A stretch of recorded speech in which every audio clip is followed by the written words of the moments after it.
Brian Zins here at NRA headquarters for Shooting Sports USA. I get a question a lot and people ask, what is the one thing that the one mistake that you see a lot of new shooters tend to make?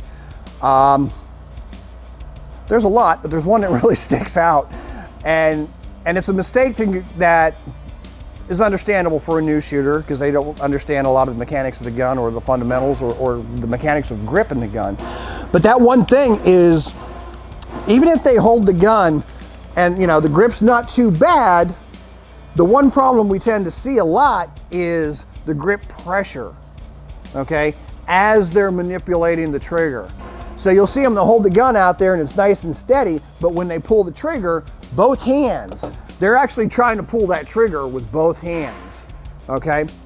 Now, it doesn't take a lot of strength to hold a pistol while you're shooting, but people tend to, if you don't know and you're not familiar with the recoil of the gun, one thing that a lot of new shooters tend to do is they grip as they pull the trigger.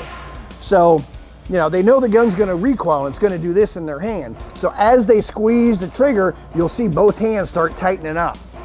Well, it's kind of hard to maintain perfect sight alignment, perfect sight picture with the target relationship to your eye as you're pulling the trigger if the rest of these hands are actually moving the gun while you're trying to manipulate the trigger in itself.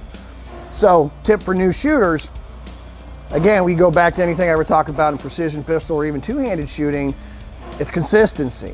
Once you get that gun out there and you've got a good steady grip pressure, firm, not too firm enough to maintain and manage recoil, make sure that you leave that grip pressure exactly the same and you're only moving the trigger finger.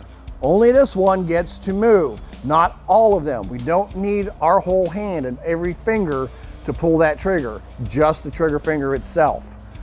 Okay, so while you're out on the range training and you're practicing, you throw up your blank target, however you're doing it, get the gun out in front of you, be aware of how much pressure you have with both hands and make sure that that pressure does not change as your sights are aligned and as you're manipulating the trigger to the rear. All right, good luck, good shooting.